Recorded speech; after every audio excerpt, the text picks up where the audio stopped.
Hello, Hazel. I'm Linda. I'm just going to welcome you to this session and hand over to you to take over. I just wanted to flag something to you and all the participants. Welcome to the participants who are joining us for the second session, live session of the day.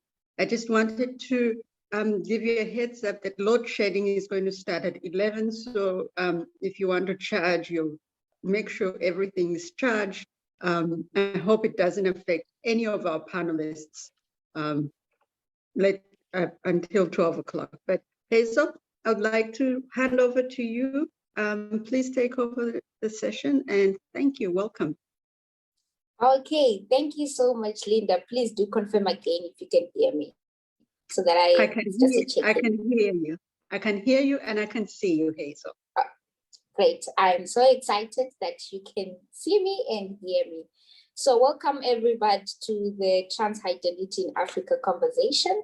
My name is Hazel and I'm an African feminist, I'm a gender activist, and I'm so excited to be part of this conversation. So I'm going to be the chair for this panel. So we are going to have a very interesting dialogue with so amazing speakers that are coming in to talk to us about trans identity. And I'm so excited. I hope everyone is so excited as well. So we are first going to have our questions to our panels, which are going to give us so amazing answers. And then after that, we are going to open the conversation to the rest of the audience. So feel free to comment anything in the chat box. Feel free to put any questions. We are definitely going to have time for that. So for now, I'm now going to introduce our panelists, and I'm so excited, guys. So we have the amazing Robert Hamblin, who is a parent and a visual artist. His art has become more about queerness, and as a transgender man, he has founded the Dynamics organization. He's amazing. Robert, if you can hear me and see me, can you just wave so that we can see you? Super, that's great. I'm so excited to see you virtually. And we also have Landa Mabenge. He is an author of Becoming Him. He's a transgender educationalist through his independent consultancy. He's an academia, and he holds a BA from UWC and a BCom from UCT. Landa, if you can hear me and see me, can you just wave so that we can see you? Wow, we can see you, and definitely we can see the waves. Thank you so much for joining. So we also have Steve Grayson. Steve Grayson is a Black trans dyke artist and an activist in an academia. Steve, if you can see me or hear me, can you just wave? Yes. That's the energy that I'm looking for. Definitely. Thank you so much for joining. And lastly, we have Sandile Ndleu. Sandile is the founder of the UCT Trans Collective, and she established a Trans University Forum at the university. Sandile, if you can see me or hear me, can you just wave? Yes. I am so excited that we are all here, and I'm praying so much that we all not get affected by the power cuts. So this is it, guys. We are going to have a very powerful, a very interesting, a very engaging conversation. And we also want you, the audience, to comment, say something in the chat box so that we see that you are here with us in solidarity. So I'm going to start with you, Sandile. Tell us a bit about the contribution that your organization, UCT Trans Collective, have made, which you have founded. Over to you, Sandile. Hi, everyone. Thank you so much for having me. I am currently based out of Los Angeles, California. And so it's a great pleasure to be in community with people despite the time differences. So the UCT Trans Collective was created out of a space of deep yearning for community amongst trans and gender diverse students during the Rhodes Last Fall movement at the University of Cape Town in 2016. Broadly, it had two broad goals, right? The first goal was to directly engage in the movement space and sort of create and shift the narrative towards a more expansive understanding of gender and gendered embodiment, and how that within itself is a key part of the decolonization process. For those of you who are familiar with the Rose Must Fall movement, it initially was geared towards the removal of the statue of Cecil John Rhodes from the center of the University of Cape Town. And it also expanded to a larger demand for decolonization of the academy, of knowledges, and of ways of being. And we wanted to shift the conversation that the movement had started around decolonization within the university space and inject a gender critical lens to it. And so that was the first contribution that we made, was to enrich the Rhodes Must Fall movement. The second contribution that we wanted to make was we wanted to capitalize on that particular moment, which was a moment of incredible change or potential for change within the university space. And we wanted to we saw that as an opening to push the University of Cape Town to a more friendly environment for trans and gender diverse students, faculty members, as well as staff and workers. So that is essentially the contribution, right? So I think sort of looking back, I think an analysis of the effectiveness of the UCT Trans Collective can of course be up for conversation and debate, and hopefully during the course of today we'll have an opportunity to chat more about that. Yeah. Wow, thank you so much. Thank you so much for the contribution that you have done in terms of shifting the conversation and enriching the Rhodes Must Fall. Thank you so much for that. I am inspired. So now coming to you, Robert, as we read your bio, it actually shows that you are a very creative artist and your career started in photojournalism. So we just want to find out from you, what does art mean to you in terms of communicating your key message to the rest of the world? Over. Oh, Jojo, thank you. It's lovely to meet you. And in activist style, I'm going to resist. I'd rather want to say something else. I want to say thank you. I'm so grateful to be here and to be with Siv and Sandile and Landa. Landa's book meant so much to me when I read it. It was in a time when we were not this vocal yet and in the light yet, and it meant all the world to me. Sandile, I discovered when I was watching her on screens while that movement shifted this country, and we still haven't even measured the amounts that it had shifted this country. And I saw her show her body, put her body in danger all the time.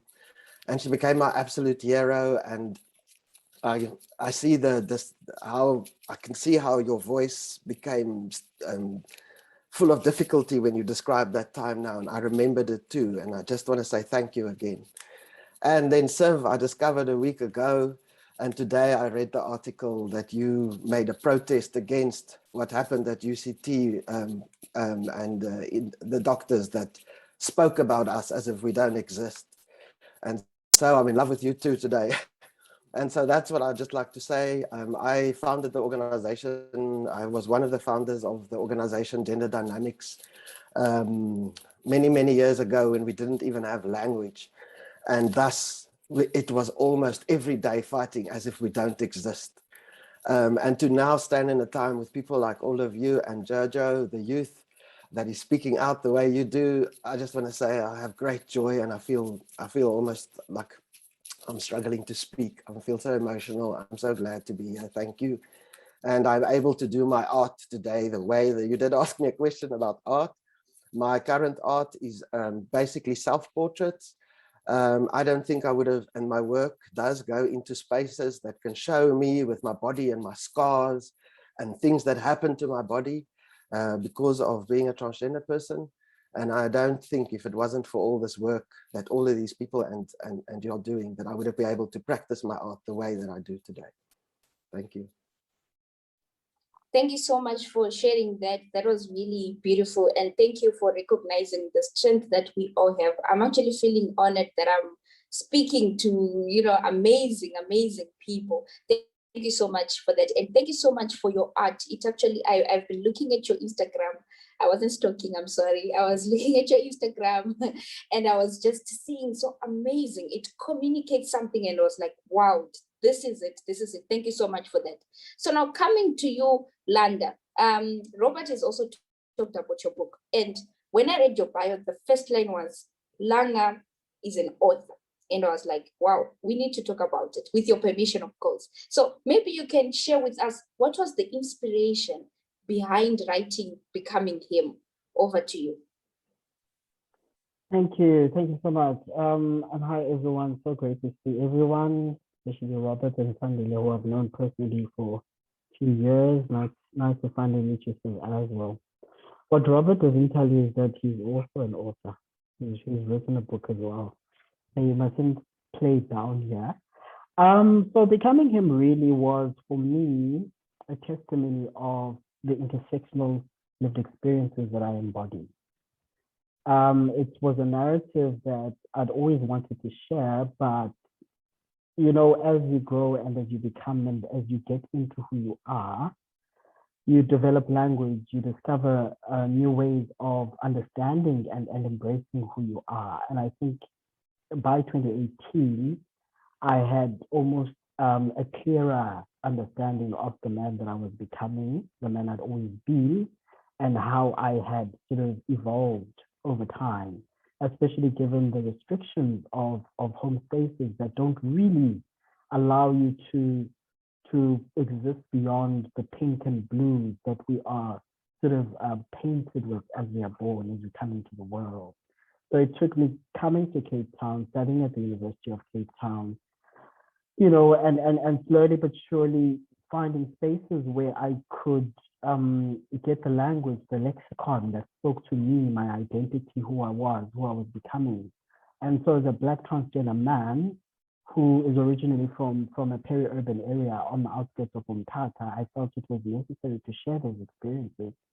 Also, not just the rosy part of my intersectional realities, but the most, a memoir is those experiences, those memories that stick out, that shape you in big ways. And so I think for me, that is why I found it to be necessary, and also because there's a paucity of Black trans narratives globally. I've just come back from the University of Sussex, where I did my master's in gender studies, and I've completed that now. And I realized that part of that learning and part of those engagements was to get Becoming Him into the lexicon of Sussex, which is something that I've done, because we are inundated with narratives from the global north, where we need to, relate to this or understand it or find points of connection, which is difficult when you realize that as an identity, as a human being, you are the sum of many parts. You are an intersectional beauty. So for me, that is why it was very, very important. And I think in my research as well, as an intersectional scholar, I try and look for solutions to find ways of creating access. One of the papers that I will always reference in my scholarly work is the work that was done by Usandile with the universities in South Africa, you know, looking at what the barriers are. Why is the language not part of the health facilities at campus, at campus healthcare facilities in public institutions, which, by the way, are public healthcare institutions. So I think it became necessary from that perspective. Obviously, it's a part of my narrative. It's a part of who I am. I'm definitely going to write another memoir because I'm still becoming, I'm still evolving, I'm still growing into who I am. And I think it for me, it was just necessary to share that, because though my narrative will never be a blueprint for what it means to be a Black transgender man or a transgender identity, I have found points of connection with a lot of young trans identities who have found ways to connect themselves to what they need to be connected to health resources. So I think, in a nutshell, that's why it was necessary for me to share my lived experiences. And I guess, fortunately, because I come from a space where getting into Cape Town, I could create a safe space for myself. I mean, I remember Robert was one of the first people I spoke to at Gender Dynamics, you know? So in getting access to the language, to the health interventions, I was able to build my confidence to a point where I was able to share my lived experience without backlash really from my home communities or my families. For me, it was bigger than me. You know, it was bigger because I was not going to be erased, but there was also this entire community that is not going to be erased. And that was the motivating factor. Wow, thank you so much, Landa. Thank you so much for sharing that inspiration, and we are able to tap into that inspiration. I can tell you that it takes a lot of strength, courage, determination to get to a point where you embraced your identity. And I feel like this is something that is still lacking, and we need to continue having this conversation. Thank you so much for that. So now coming to you, Siv, I know that there is always one thing that is important, especially to us as activists. What is it that you think that there's one thing that is lacking in our fight for a free and decolonized world? Over. Yeah, that is a question. I mean, oh, I'm stunned. I really didn't expect that. I think I want to start with where I'm at right now, which is, you know, I've been in after what happened with the article in Daily Maverick, I took some time in a clinic to just pull myself towards myself. And since then, I've been just trying to re-anchor myself, because before I went into clinic, I think a large part of my sense of self and also my reason to live was for changing and fighting to change the world. But that energy can be so fragile sometimes that someone like the VC or a doctor can shatter it. And that's, you know, what happened to me and why I just had to go into the clinic. So since then, I've been trying to reestablish my relationship with activism, to be very careful with my intention, or rather very careful with like what I imagine activism as a doing, like what place it has in my life, what I imagine the outcome to be. And I think like I am both in a place of overwhelming fear.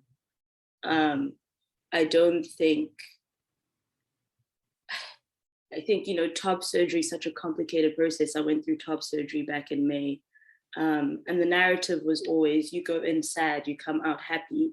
And then when I went through it myself, I was like, it's a bit more complicated than that.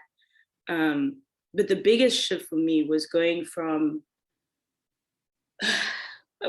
a body that could navigate specifically South African public spaces in a particular way, to a body that has a very clear marking of transness. And it's been really difficult to feel safe in the country since my top surgery. So with all of these things, you know, there's so much to be worried about, but what has kept me going has been trans community. It has been trans kin, it's been trans comrades, it's been trans friends, trans lovers. I don't think I would be able to navigate and to do more than survive, to thrive, to feel at home, to feel joy if it wasn't for trans community. In fact, I think of the trans collective at UCT as one of my first landing spaces, as one of my first homes away from home, where I met lifelong friends like Carbon, like Safe, and where I started to see, I don't know, I started to see the light in some ways, that trans people could be happy, could be held. So in terms of your question, you know, what are we missing? I don't know, who is this we? But I can tell you that for a long time, as someone who knew they were trans but didn't have the language for a long time, I was incredibly lonely. And what I was missing for a long time was trans community.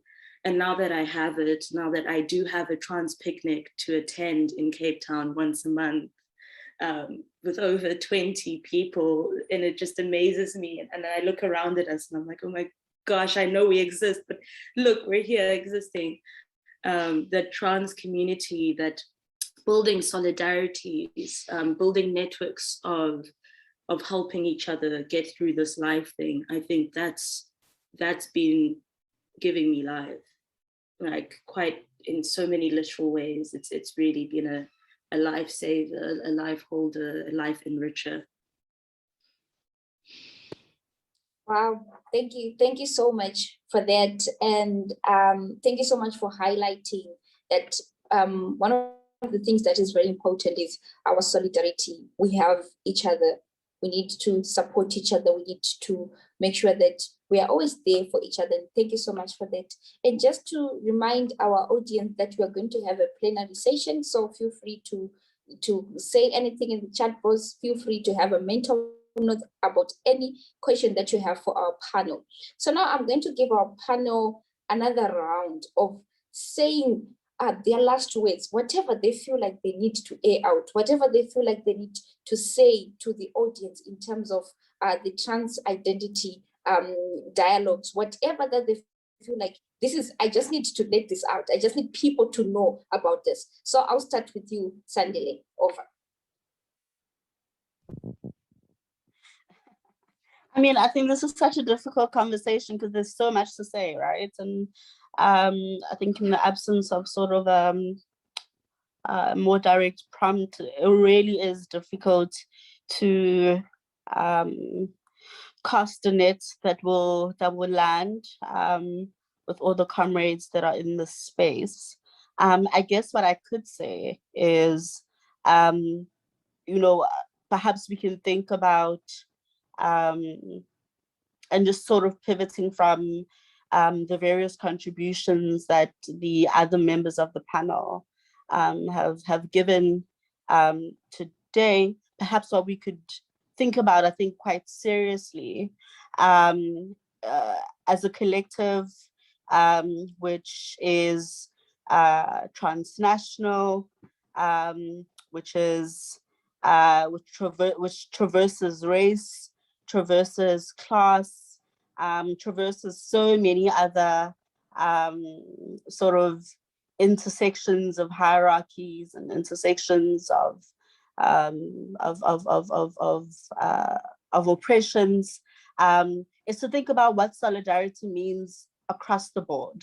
I think, you know, the title of this panel is Trans Feminism, and I'd really be interested in a conversation that tags trans feminism with the incredible contributions that have been made by Black feminists as well as womanists from the continent and the diaspora, and how we can sort of have those ensure that these sort of several strands are in communication constantly. I think I'm oftentimes aware of the privilege that I have to have so many feminist sisters in solidarity. Some of the people who have been my keepers have been Black feminists, have been womanists, and that's sort of a very visceral experience for me. But oftentimes I miss that politically. Oftentimes I miss us having those political, oftentimes potentially difficult conversations about how we can all exist within this tumultuous space. My work has taken sort of a transnational tint of late, and there's so many communal difficulties that are happening elsewhere in the world. They aren't happening on this continent.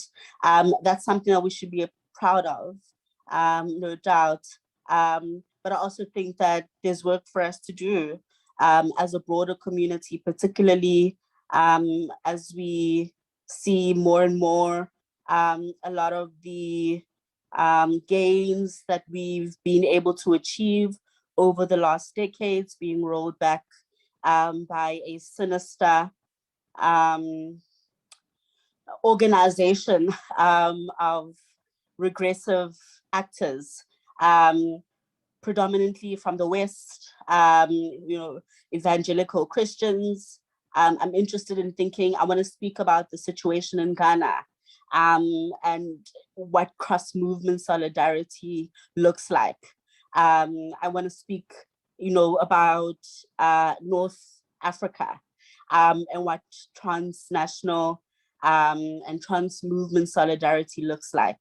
And to have those conversations in safe, contained spaces such as this one, which we often don't do enough because of time and space and resources. We have this opportunity to do that, and maybe we should. Thank you so much for saying that. There's a lot that needs to be done, and we need to continue having this conversation. And I'm going to give this chance to Robert to say anything that you want to say regarding this conversation. Over. Thank you, Landa, and so for reminding us that that being a human is always on a continuum.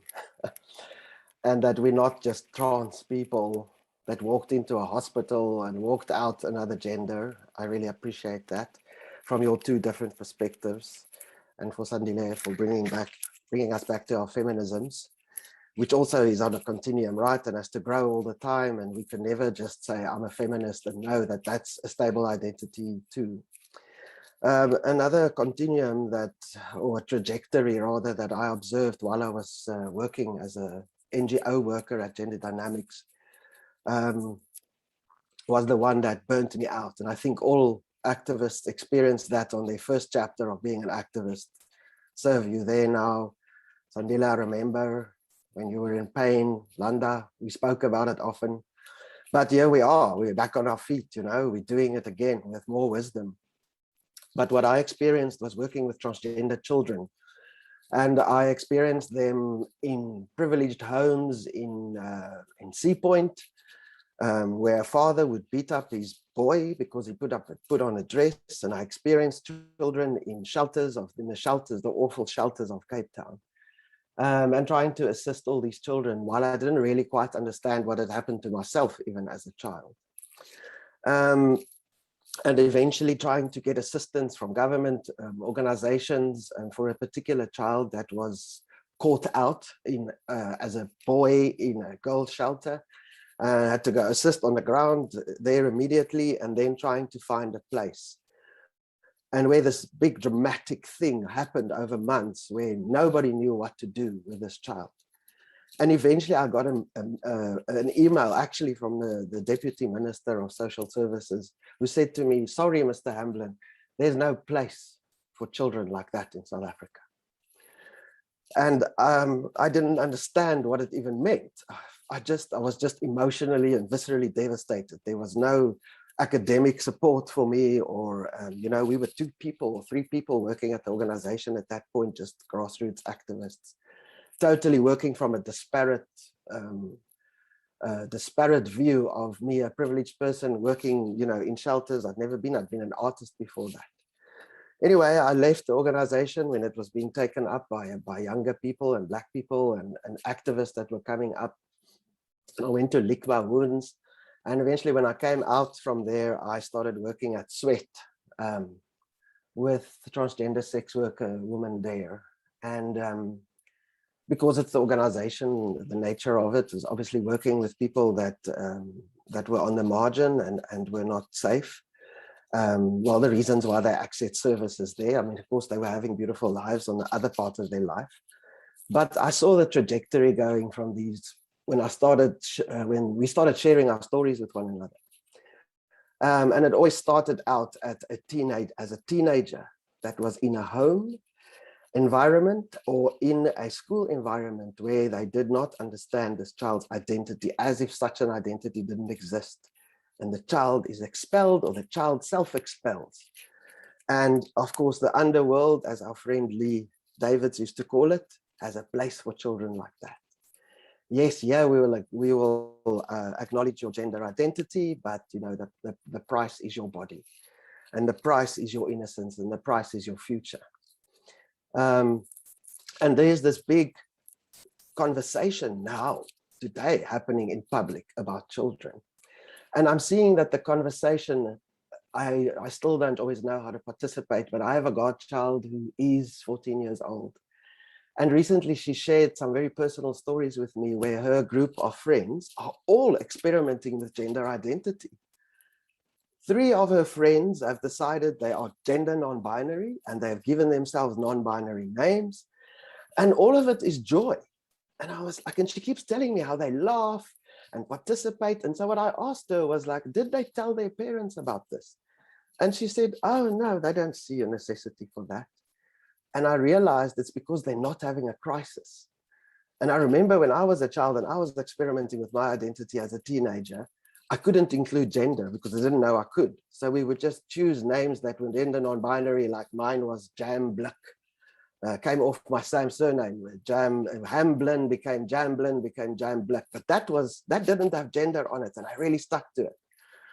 And so I want to say to parents today that are having this panic about their children experimenting with gender, that you need to see the difference between a transgender child and a child who is still discovering their gender and their identity, and that they see themselves as having the luxury of including the gender binary in finding their identities. It's not a crisis. It's just an option today, as opposed to children who really have a crisis. A transgender child that has a disruption in their life, that can be recognized with isolation, with pain, with depressions. There's things that happen like cutting, and there is a total disconnect from their community. Not this previous thing that I described, where children are together discovering their identity. And that is the difference that needs to be recognized. And I want to say to parents and adults that are in these children's lives, you cannot assist these children with a life coach. That's one of the experiences I've had recently at a school, a life coach, or just because you think you know your own gender, you can assist your child. These children need professional help, and they need specific professional help from people that deal with transgender issues. And so that is on my heart today, and I can't get that story out enough, is the difference between a transgender child or a child with a gender identity crisis, as opposed to children who are joyously including that in their discovery of themselves. Thank you so much for sharing that, and I'm really sure that it really helps, like, just to know how to help your child when she is having some gender identity issues. I think that is really, really important. Thank you so much for raising that, Robert. So over to you, Linda. Thank you for that. Yeah, I think for me, and I always sort of foreground this in my thinking and in the work I do in my research, trans identity, any identity, are not monolithic. No two humans have the same experience. And I think it's important to remember that and to flag that in society and in our minds through the work that we do, that just because we've discovered this language and it's now becoming part of our lexicon, it does not mean that we are monolithic beings with linear experiences. We're not. And I think, yeah, so for me, that's the critical, that's the crux of it. And secondly, you know, the rooting of identity, trans identity, in mental health discourse, Western mental health discourse, can be extremely sort of degrading. It's a form of gatekeeping, because you are telling a human being that for you to actually become or be who you are, who you know yourself to be, or who you're discovering yourself to be, you need to pass through a series of psychiatric evaluations. I mean, when I began my journey, that was the hard and fast rule of it, you know. And at some point, I had to accept that as the lesser of two evils, because it was either I was going to continue drowning in an identity that was planted on me from birth, or accept this pathology and get into my journey. And I think, from my perspective, that's where the academy becomes crucially important, because while we do have a necessary role for the mental health care providers, it is not to determine whether or not someone is trans or not, or gender diverse or not, or non-binary or not. No, it doesn't work like that. And so that's where the access comes in. And I always encourage, you know, in the spaces that I do consult, mostly have consulted for the US Embassy USA, for Standard Chartered banks, big corporates. I always encourage the use of gender neutral language when speaking to or about our fellow human beings. It starts unpacking and it starts chipping away at this ideology that you have to be an either or. That for me is where the issue lies. There's no either or here. There's a beautiful spectrum. I did a TED talk about 2 years ago, and I made use of colors. We all grow up learning about the visible spectrum of color royalty birth, right? And yet at birth, we're all either boxed as either pink or blue. What happens if you're an orange or a yellow or a green or a violet? And that's the reality. So yeah, for me, it's to position global South narrative more sort of visibly into the lexicon of the academy, but more than anything else, to remember that trans identities, not one identity, trans identities are not monolithic. Human beings need to stop this business of wanting to prescribe to others how they ought to live their lives.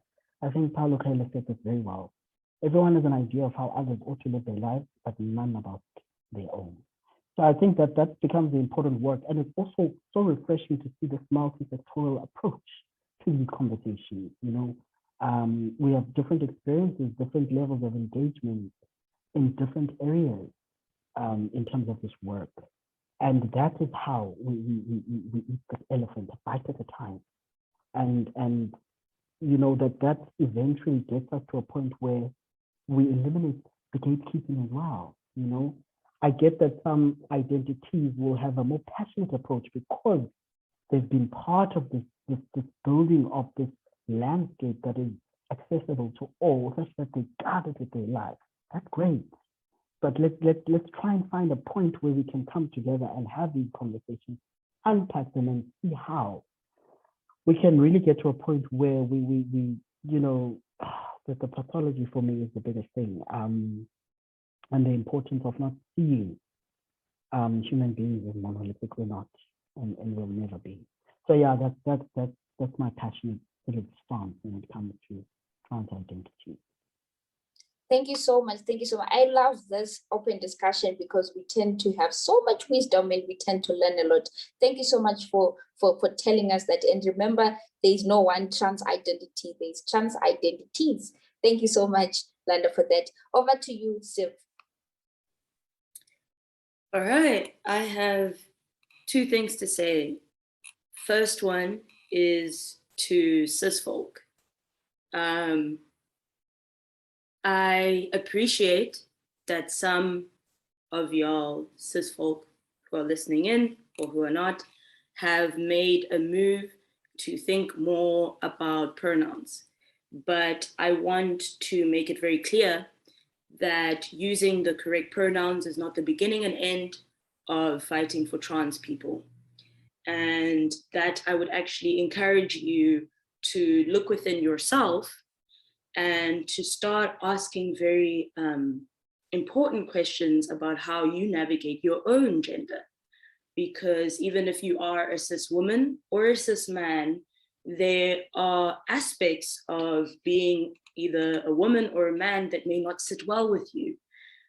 Because I think that sometimes cis folk, you may think that trans people are very vastly different from you.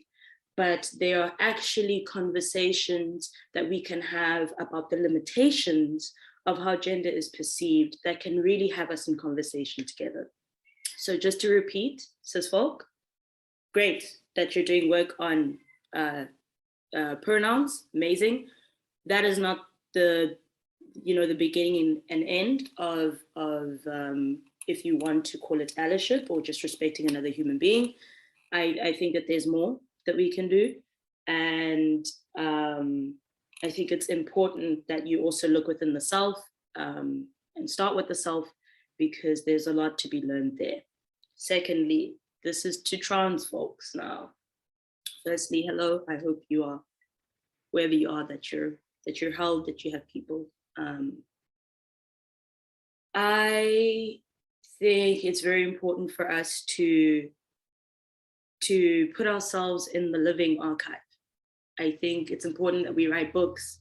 I think it's important that we take pictures. I think it's important that we start podcasts. We've heard and have been hearing from cis people for a very long time. And cis people have been, in many ways, the ones who have decided what it means to be trans. The ones who have decided on the language, such as born in the wrong body, the ones who have decided on language such as assigned female at birth or assigned male at birth. There is a lot that has been decided for us. And I think that it is crucial that we do our own archiving. Very, very crucial. I mean, conversations like this, I wish it didn't have to just be 1 hour. I wish we had more hours. I wish we could have more trans youngins. I think that there's so much to be done, and there's so much value in showing ourselves to the world. I also think I want to caution that visibility is complicated, that there is such a thing as hypervisibility. There is such a thing as being so visible that it becomes dangerous. But I implore you to find more trans kin, trans comrades. Hit me up on Instagram if you're in Cape Town, and I'll send you things about the trans picnic. I think that we can weather a lot of things together, and that you really, you don't have to do it alone. You don't. And I love you, trans people. Like I know we're all different. I know that it's complicated. I know that some of y'all aren't really here for non-binary people. I know that we have, complications that we can talk about as trans folk in our trans spaces, where cis people are not there, and we can, talk about the difficulties in our community. But overall, I'm a big fan of us. I'm rooting for us. I'm doing it for us. So know that there's at least 5 people who are looking out for you in some way or another. Wow, thank you so much. Thank you so much. I'm now arranging to come to Cape Town just for the picnic. Thank you so much for that. Thank you so much for telling us about documenting, the importance of documenting. Let's write, let's put ourselves out there. Thank you so much for that.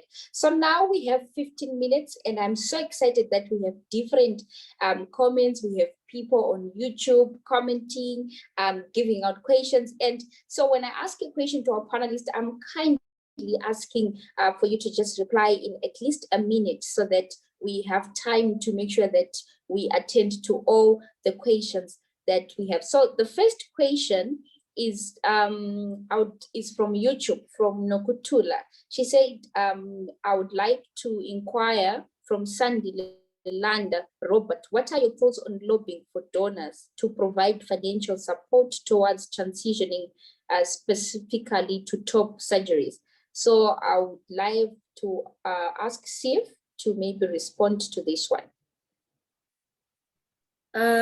Yeah, I've been asked this, as you can imagine, a lot on Instagram, and my advice is usually very curt. I don't want to paint a beautiful rainbow of a picture to you.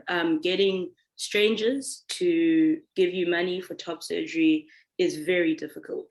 And a lot of the times it will require you to speak both to a trans audience, but also to pander to a cis audience. I think one of the things I really want to mention is that a lot of people who publicly, who do like public fundraisers, a lot of those that gain traction are people who already have a social network following, or who are already popular in some kind of way. This is not to give you less hope, but this is just to paint a very real reality of how these links get shared around. People who are already popular are usually the ones who get to push them. So yeah, my advice is to write something really sexy on the landing page, something that unfortunately cis folk will be able to relate to, and that it's going to be a difficult journey, and that you're more than welcome to Instagram me and I will go into more detail. Okay, thank you so much. So this question is directed to Sandile, and it's coming from Moketi. Pardon me if I didn't pronounce it well. So Sandile, here is a question. How would you advise students and scholars who are like writing on masculinity in university male residents to engage the special case, the agenda and articles in it that yourself, Barbara Boswell and Simakele wrote? I hope you got the question. How would you advise students and scholars who like to write about masculinity in university male residents? Over. Yeah, I think that's a great question. So in 2007, Professor Barbara Boswell, as well as Smamkele Dlakavu, and I co-edited a special issue of Agenda, the feminist journal. And the special issue was on women and non-binary activists' contribution to the Rhodes Must Fall and Fees Must Fall student movements, specifically within 2015 and 2016. The submissions that we received and that we published as part of that special issue were diverse. Sort of, I think, illustrated the diversity of thinking within the student movement and people who were looking from the outside into the student movement. Many of the articles were from students who had participated in the Rhodes Must Fall and Fees Must Fall student movements themselves. And they were in many ways trying to articulate and write themselves into the archive in terms of various topics, ranging from how Black consciousness relates to violence, how Fanon and feminism can be read together or not, from various protests, etc. The advice, to answer the question directly though, I think the advice that I would give to folks who are interested in masculinity studies is to perhaps so follow in the footsteps of folks who've been thinking about masculinity in sort of the contemporary times in which we find ourselves in the South African context. I'm thinking of people like Kopano Ratele. I'm thinking of people like Gobani Kambela, who have all been trying to grapple with what being masculine and what being a man means in this particular moment in time. So I would advise them to follow in their footsteps and be in communication with a lot of those articles that were published there. I do think that a lot of the folks who that we published as part of the special issue were in many ways, oftentimes in very express ways, sometimes in non-express ways, were sort of commenting on masculinity. And I think folks who are writing on masculinity more directly can have a conversation with a lot of those articles. So we can sort of keep the conversation going with masculinity in this current moment, particularly from young people. I'm also would be interested in contributions around trans masculinity. Okay. I think that's an underexplored space. Yeah, thank you. Thank you so much, Sandile. And this question, I'm going to direct it to Langa, and I'm going to kindly ask you in a minute. So this question is from Helen. She said that as a mother of a trans teenage son, I find myself fearful and wanting him to pass in courts to protect, yet this desire reverts back to a gender binary. How does the trans community view passing in courts? In a minute, over to you. Okay, so thank you for that.